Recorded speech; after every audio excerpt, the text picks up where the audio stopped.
Am vrea să citim un singur verset din cartea profetului Isaia, capitolul 62. Cartea profetului Isaia, capitolul 62, pagina Sfânta Scriptură 732.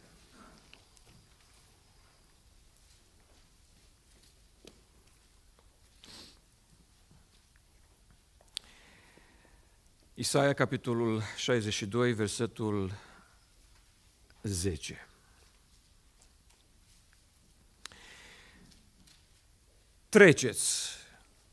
Treceți pe porți, pregătiți o cale poporului, croiți drum, dați pietrele la o parte și ridicați un steag peste popoare. Amin. Vă invit să ocupați locurile. Îl rugăm pe fratele Alex să ne ajute cu prezentarea fratelui Kim. Este vorba de prezentarea pentru dimineață. Here it is. So can we start? Yes. Bună ziua! I came here 2 days ago, so I'm learning Romanian language. Am ajuns în țara dumneavoastră cu 2 zile în urmă și încerc să învăț limba română. Please forgive my pronunciation. Și îmi cer scuze pentru pronunția mea. Yashi este o tara atat de promosa și draguta. Oh, yes. Okay. Nu știu de ce ați râs, de pronunția lui sau de faptul că ați înțeles ce a spus. I will go a little bit difficult one now. Sunteți cu toții promoși și promoși. Cu toții aveți zambete promoase. Okay. Deci, inițial, fratele a vrut să spună România este o țară frumoasă și drăguță. A inclus Iașiul acolo în loc de România și apoi a vrut să spună că sunteți cu toții frumoși și frumoși. Cu toții aveți zâmbete frumoase. When I get up from the car over there and come to church, când am coborât din mașină și m-am îndreptat spre biserică, I met many of you and then all of you were with big smiles and shook hands with me. Am întâlnit câțiva dintre dumneavoastră și toți erați zâmbitori și toți m-ați salutat și m-ați primit cu dragoste. So I start to love Yashi a lot more from this day. Și din ziua aceasta am început să iubesc Iașul mai mult. I wish we could export our beautiful smiles to other country with the gospel. Și mi-aș dori dacă s-ar putea să exportăm zâmbetele dumneavoastră către alte țări, acolo unde este nevoie de Evanghelie. This morning I'm going to speak about missional churches and missional Christians. These are key words in contemporary churches. În dimineața aceasta aș vrea să vorbesc despre biserici misionare și despre credincioși misionari. Sunt niște termeni cheie, importanți în vremurile pe care le trăim. A while ago, we all read Isaiah 62, verse 10 together. Cu doar câteva minute în urmă am citit împreună Isaia 62 cu versetul 10. The Bible says that pass through the gates. Și aici Biblia ne spune treceți pe porți sau prin porți. Prepare the way for the people, build up the highway, remove the stones and raise a banner for the nations. Pregătiți o cale poporului, croiți drum, dați pietrele la o parte și ridicați un steag peste popoare. I'm not quite sure about Yash Baptist Church, but there at the entrance I saw that 1928 and then 2018 then means this church is about 96 years old church, older than me. Nu știu sigur, dar am citit pe clădirea dumneavoastră, pe placa pe care o aveți pe clădire, 1928, și asta înseamnă că aveți ceva vechime, sunteți o biserică deja matură, deja cu o vârstă. When we talk about mission, we need to make some paradigm shift. Dar atunci când noi vrem să vorbim despre misiune, trebuie să luăm în calcul și anumite schimbări pe care trebuie să le facem. We enjoy our church, we love our church, we love our congregation, but when we talk about mission, we need to live from here to outside.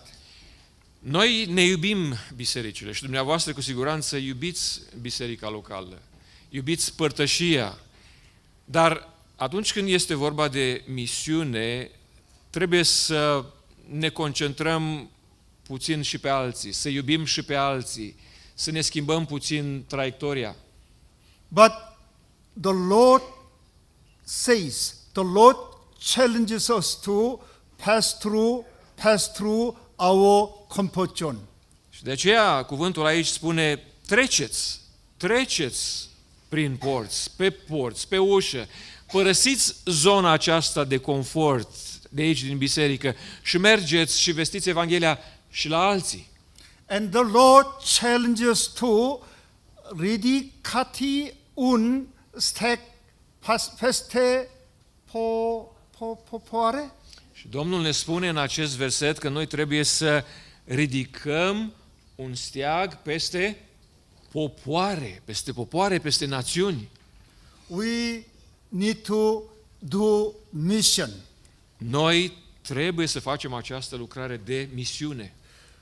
You know, mission without vision, we cannot do the mission. Dar fără o viziune, noi nu putem să facem misiune. Last October, I was in Guatemala, in Central America. Anul trecut, în octombrie, am fost în America Centrală, în Guatemala. Every year, 2 to 3 months, I stayed in Central and South America to train missions from there. În fiecare an, de la 2 la 3 luni, petrec timp în acea zonă a lumii și ajut credincioșii și îi pregătesc pentru lucrarea de misiune. After my training in El Salvador, I went to Guatemala to learn about one small town. Și după ce am petrecut ceva timp în El Salvador, am călătorit spre Guatemala ca să învăț mai multe despre o zonă, despre un anumit oraș. This one small town, Almolonga, had experienced great revival. Și interesul meu avea în vedere un oraș micuț pe nume Almolonga din Guatemala. So I went to that small town in Guatemala last year. Așadar, anul trecut am ajuns în acest oraș micuț din Guatemala. You know, Guatemala is not rich country, but Almolonga produce a lot of agricultural crops and all are quite big and quite nice. Poate că știți deja, Guatemala nu este o țară bogată, dar Almolonga, acest sătuc, este foarte productiv, are o agricultură foarte bine dezvoltată și a ajuns să fie un orășel foarte bogat. Almolonga is very rich and Almolonga is beautiful today, but it was not like today. Almolonga este astăzi un oraș frumos, bogat, dar n-a fost așa dintotdeauna.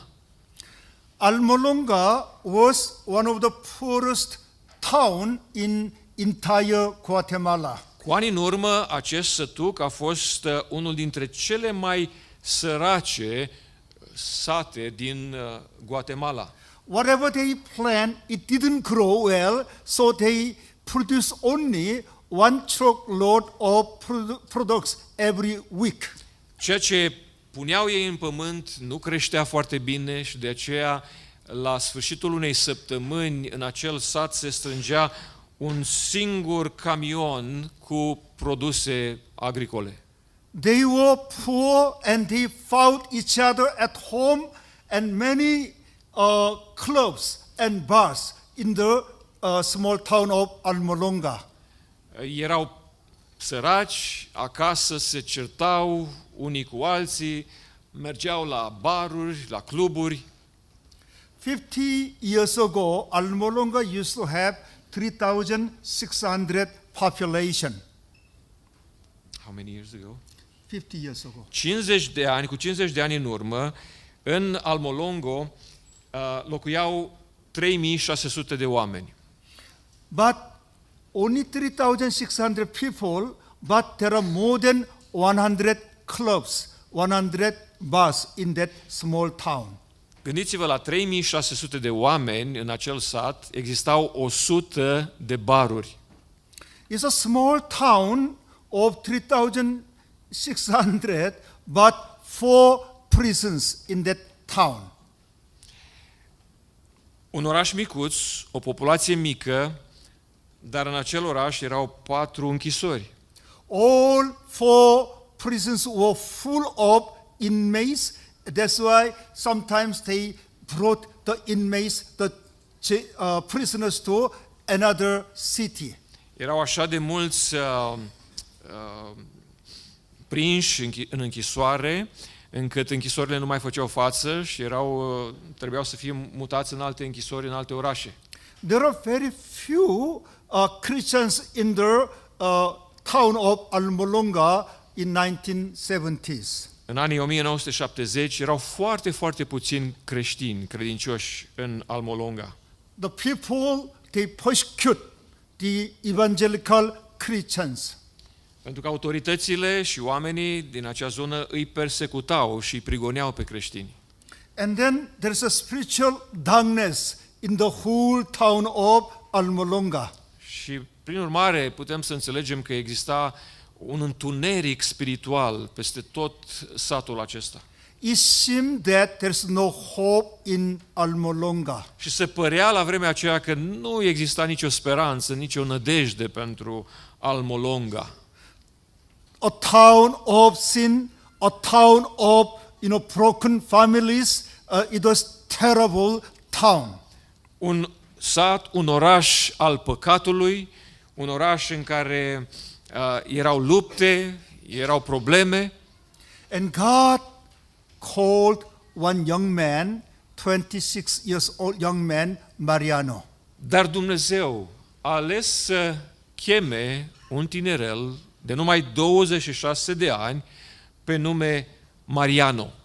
God asked Mariano to pray for Almolonga. God asked him to bless the town of Almolonga. Dumnezeu l-a chemat pe tinerelul acesta să se roage pentru Almolonga și să binecuvânteze această zonă.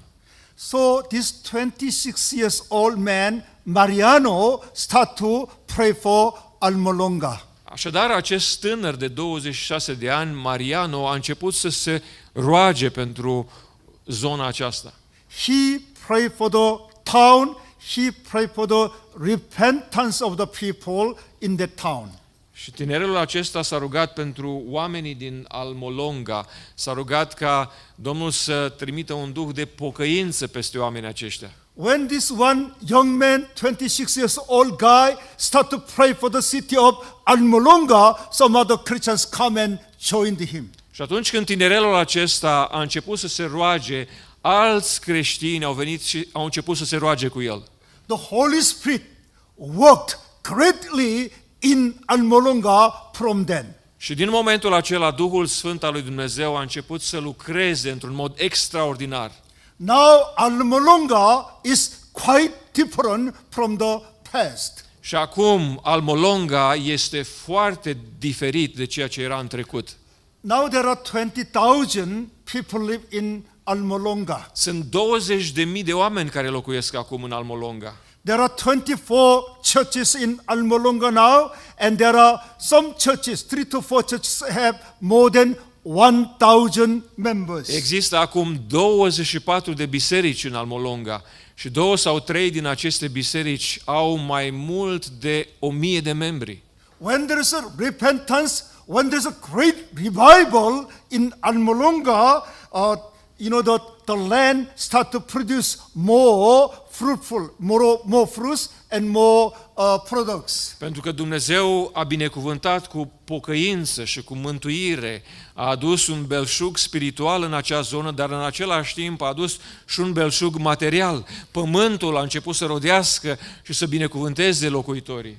They do have 40 truckloads of products every week, 40 times of agricultural growth. Dacă cu ani în urmă se strângea doar un camion cu bunuri agricole pe săptămână, astăzi se strâng 40 de astfel de camioane. Do you know how many prisons in Almolonga? Știți câte închisori mai sunt acum în Almolonga? 0. No, before 4, but now 0. Înainte erau 4 și acum nu mai este niciuna. I told you they do have more than 100 clubs and bars, but now only 3 or 4 clubs. All clubs, all bars were closed. Dacă mai de mult aveau peste 100 de baruri și de cluburi, toate acestea între timp s-au închis și au rămas 2 sau 3. Almolonga became the richest town in entire Guatemala and Central America. Și Almolonga a devenit cel mai bogat orășel din zona aceea a Guatemalei. One young man, Mariano's vision for Almolonga transformed the whole society. Rugăciunea și dorința unui tinerel de doar 26 de ani l-a făcut pe Dumnezeu să intervină, să binecuvânteze și să transforme viața unui întreg sat. When one man started to pray for Almolonga, God changed, God transformed the whole city of Almolonga. În urma unei rugăciuni a unui tinerel, Dumnezeu a ales să lucreze și să transforme viețile acelor oameni. Last October, I met him in the church and we spent time together. Anul trecut, în octombrie, l-am întâlnit pe acest tinerel și am petrecut timp împreună. Now he's 76 years old man and his second son became the pastor of the church. Acum Mariano are 76 de ani și unul dintre fiii lui a devenit păstor în una dintre bisericile din Almolonga. When Mariano started to pray for the Almolonga, there's a kind of spiritual revival, repentance, and then the churches start to form and grow. Atunci când Mariano a început să se roage, Dumnezeu a adus binecuvântare spirituală, a adus binecuvântare în biserici, credincioșii s-au înmulțit și bisericile au crescut. When they accept Jesus Christ, when they start churches, and then there's a kind of social transformation. Atunci când oamenii aceștia l-au cunoscut pe Domnul Iisus Hristos, când Domnul Iisus le-a schimbat viața lor, a avut loc o transformare spirituală, dar în același timp a avut loc și o transformare socială. They don't fight, they don't drink alcohol, so no more clubs, no more jails in the city. Nu se mai ceartă, nu se mai bat, închisorile s-au închis, nu mai merge lumea să bea la baruri. There's a social transformation in that city. Acolo unde ajunge Evanghelia, apare o transformare spirituală, dar apare și o transformare socială. After there's a revival, suddenly many hot springs, thermal hot springs were founded in the town of Almolonga. Dumnezeu i-a binecuvântat pe locuitorii acestui oraș cu niște izvoare termale care au fost descoperite între timp. They are using that water for agricultural cultivation. Și ei folosesc acea apă pentru agricultură. And then all crops are grown very well, so it's so big. That's why they have more products and more income. Și prin urmare recolta a devenit mai bogată. Even their carrots are, quite big, very big and very tasty. Și după cum vedeți în imagine, chiar morcovilor sunt deosebit de mari și foarte gustoși. When they became Christian, even there is a physical transformation in the city. Atunci când ei s-au pocăit, Dumnezeu a ales să îi binecuvânteze din punct de vedere social, din punct de vedere economic. If you are interested in Almolonga story, then you can check on YouTube. There's a Almolonga miracles. Și dacă vreți să cunoașteți mai multe despre această zonă și despre felul în care Dumnezeu a lucrat în această zonă, puteți să căutați pe internet, pe YouTube, despre trezirea spirituală din Almolonga. One young man's prayer for his hopeless town, God transformed the city.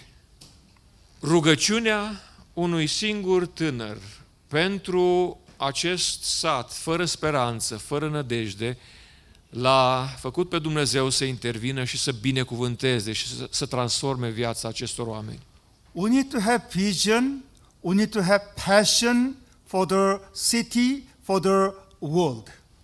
Avem nevoie de viziune și avem nevoie de pasiune pentru orașul în care locuim și pentru întreaga lume. We need to pray for city of Iași. We need to pray for the country of Romania as a missional city, as a missional country. Și noi trebuie să ne rugăm pentru orașul Iași, pentru întreaga țară, ca prin noi Dumnezeu să lucreze și noi să devenim biserici misionare și credincioși misionari. Pastor Frank Santos supposed to be here today, but he was not able to come. Fratele păstor Frank Santos, care trebuia să fie împreună cu noi astăzi, dar n-a mai putut ajunge, When he graduated from Baptist Seminary in the Philippines, he became a pastor of one old church. atunci când a absolvit seminarul teologic baptist din Filipine, a devenit păstor al unei biserici foarte vechi și îmbătrânite.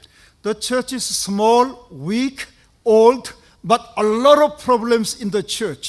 O biserică mică, veche, cu multe probleme. Frank Santos was not happy with the church. That's why he was trying to bring revival in the church. Și fratele păstor Frank Santos, bineînțeles, nu era mulțumit de starea bisericii și dorea să vadă o trezire spirituală. That's why, but the church leaders, Deacon Board, didn't allow him what he wants to do. That's why he resigned from the church. Și liderii ceilalți ai bisericii nu înțelegeau viziunea acestui păstor și de aceea păstorul a trebuit să-și dea demisia. And then after 1 year, they re-invite him because he is very faithful to God. Dar după o vreme, biserica l-a invitat înapoi pentru că a înțeles că omul acesta este foarte credincios Domnului. Pastor Santos said, if you will invite me again, then follow my direction. Și atunci păstorul a spus, dacă mă doriți împreună cu voi, trebuie să urmați viziunea pe care o am eu. Church agreed with him, and then he became the pastor of the church. Yeah. S-au înțeles, fratele a redevenit păstorul bisericii And he's trying to learn about church growth, and he tried to visit Korea, he visited America, some growing churches there, and he learned about church growth. și în dorința lui de a avea parte de trezire spirituală și de creștere a bisericii, a vizitat Coreea și alte țări ca să învețe cum să lucreze mai bine. He learned that there is one growing church in Bogota, Colombia, which had about 200,000, so he went all the way to Colombia. A auzit despre o biserică de 200.000 de membri, dacă am înțeles bine, în Columbia și a mers până acolo ca să vadă cum a lucrat Dumnezeu acolo. One young pastor of poor church had a vision to make church growth, and he even went to Côte d'Ivoire in West Africa. A mers apoi în altă biserică, pe coasta de Fildeș, în Africa, o biserică care experimenta o trezire spirituală.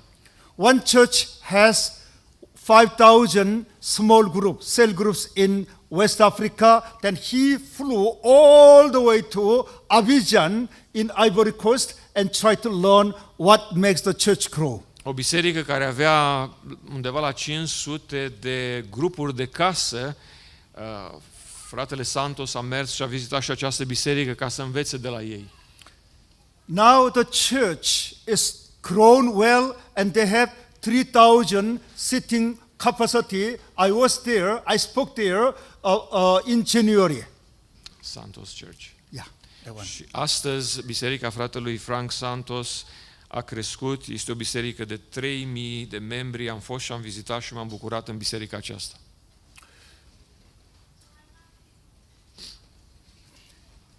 Vision and passions are quite important. Viziune și pasiune sunt două lucruri foarte importante. One Korean Methodist missionary went to Laos to work as a missionary. Un misionar metodist a mers în Laos ca să lucreze ca misionar acolo. And then in Laos they hate Christians, they hate Americans. În Laos ei îi urăsc pe creștini și pentru că mulți creștini sunt americani, îi urăsc și pe americani. They hate all Christians, and this man, Pastor Jun, he went to Laos as a missionary and he learned Lao language. Și pastorul acesta a mers în Laos și a învățat limba pe care o vorbeau oamenii acolo. When he was good in Lao language, he was trying to find where he could go and work. Work as a missionary. Aha. După ce a învățat limba țării, a început să converseze și căuta un loc în care să slujească. And then when he reached Bokeo province in northwestern part of Laos, he realized that there's no churches at all, no Christians at all. Și când a ajuns în partea de nord a țării, și-a dat seama că acolo nu există nicio biserică și niciun creștin. And then when he slept that night in the hotel room, God called him, June, as you know, there's no single churches in this town, in this whole state, no single Christians in this whole state. Și în timp ce se odihnea în camera de hotel, în timpul nopții, Dumnezeu i-a vorbit și a spus, în zona aceasta nu am pe nimeni, nu există niciun credincios. God is asking June, would you come to Bokeo? Would you come and stay here? And then be a worshiper, because I need your worship. Și Dumnezeu i-a vorbit acestui păstor și a spus, n-ai vrea să vii tu aici, să te muți tu aici și să fii reprezentantul meu, să fii cel care să mi te închini în zona aceasta? Without thinking, he said, yes, I will come and I will live here as a missionary. Și fără să gândească foarte mult, a acceptat această provocare și a acceptat să se mute în zona aceea și să lucreze pentru Domnul. When he stayed there for another 2 years, he was very good in Lao. He had very good relationship with the people in the community. După 2 ani de zile a început să vorbească foarte bine limba și avea relații bune cu cei din comunitate. But one day, the people in that area were shocked that they knew that this guy is a Christian. Dar într-o zi, oamenii au descoperit că Fratele acesta este creștin. All the people in the area, they turned their back because they knew that this is a Christian. Toți prietenii și toți oamenii care îl cunoșteau și-au întors spatele față de el atunci când au aflat că el este credincios. No one wants to talk with Pastor June. Nimeni nu mai dorea să vorbească cu pastorul acesta. So June and his family packed their things and tried to leave from that state. Și păstorul împreună cu familia și-au făcut bagajele și s-au pregătit să plece. When they was about to leave from the town, they were so disappointed, so terrible. Și atunci când se pregăteau să părăsească acea zonă, au simțit în inima lor o durere, o mâhnire, o tristețe. Some villagers came to his house. We really hate you Christians. Și au venit sătenii și i-au spus, noi vă urâm pe voi, credincioșii. But during our 2 years of staying with you, we observed you and we learned that you are the person whom we can trust. Dar în toți acești 2 ani de zile, timp în care v-am cunoscut, v-am observat, v-am examinat, am înțeles că tu și familia ta sunteți persoane în care ne putem încrede. Can you start a kindergarten for our children? Then we will send them. Dacă vreți să înființați o grădiniță, noi vom trimite copiii noștri la grădinița voastră. To make long story short, now they have a school up to high school and now they have more than 1,000 students in Hue Sai, Pokeo, Laos. Și ca să scurtez o poveste lungă, astăzi ei au grădiniță, au școală, au liceu cu peste 1000 de elevi. Question: why do we need to think about mission?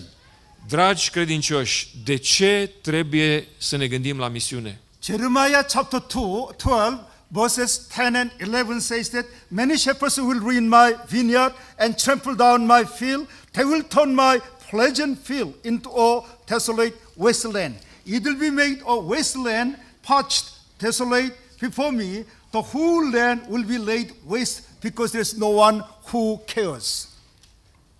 În Ieremia, capitolul 12, versetele 10 la 11, citim următoarele lucruri. Un mare număr de păstori împustiesc via, îmi calcă ogorul în picioare, ogorul meu cel plăcut îl prefac într-un pustiu părăsit, îl pustiesc și el stă trist și pustit înaintea mea. Toată țara este pustiită căci nimeni nu ia seama la ea. My vineyard, my field, my pleasant field indicate God's people. Ogorul meu, via mea, pământul meu indică aici poporul lui Dumnezeu.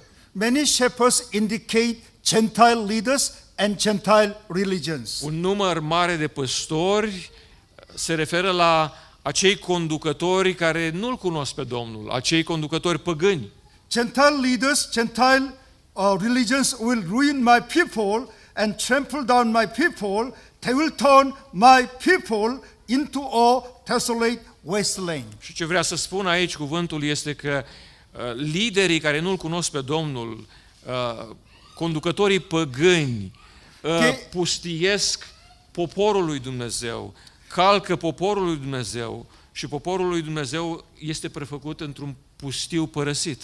They remain as wasteland because no one who cares for them. Și poporul lui Dumnezeu va rămâne un pustiu părăsit pentru că nimeni nu ia seama. I was in Azerbaijan last month and then I found that one city has no single Christians at all. Am fost anul trecut în Azerbaijan și am învățat, am descoperit că un întreg oraș nu are niciun credincios în el. Maybe there are some Christians in some areas, but they are very weak. S-ar putea să fie anumiți creștini pe care să nu-i cunosc, dar și aceia sunt foarte, foarte slabi. Unless someone goes to that area, they cannot hear the gospel. Și dacă cineva nu merge în acea zonă, ei nu vor putea să audă Evanghelia. We need to think about missional mission. Și de aceea noi trebuie să ne gândim la misiune.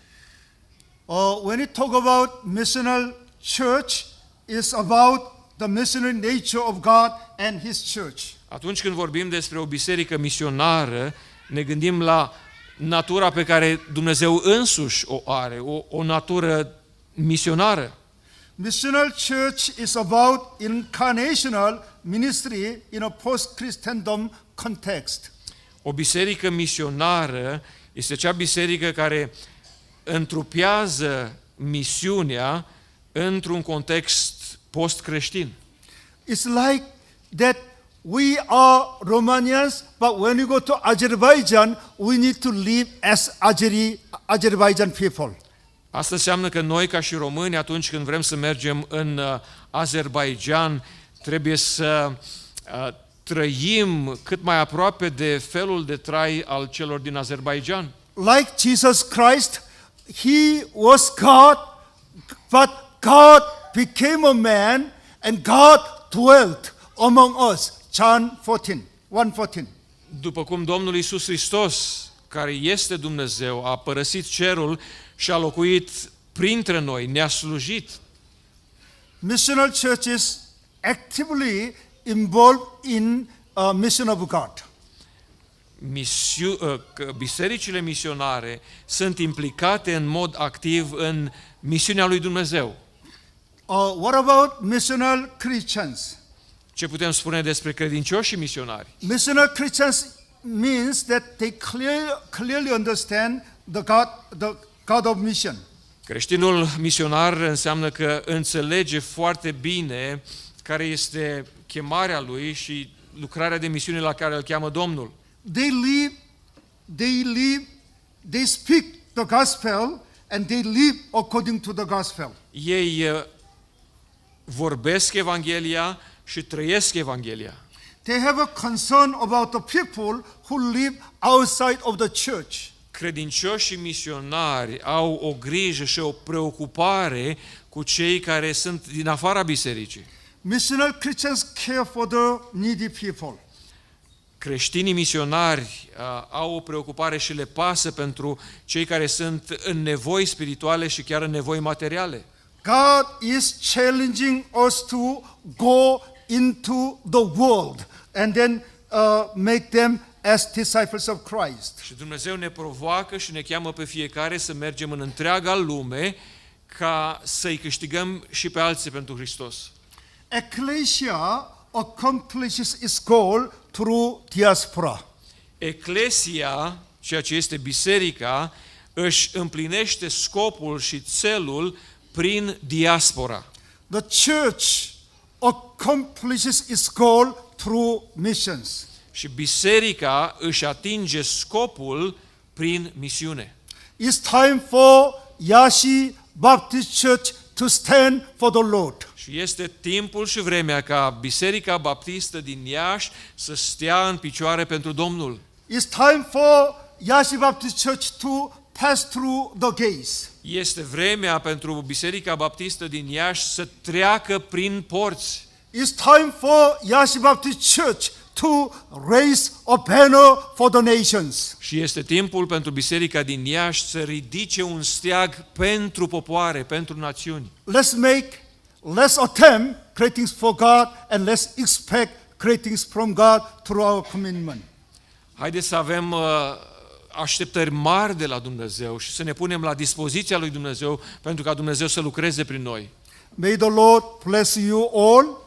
Fie ca Dumnezeu să vă binecuvânteze pe toți. May the Lord use you greatly for His mission. Și fie ca Dumnezeu să vă folosească într-un mod extraordinar pentru misiunea Lui.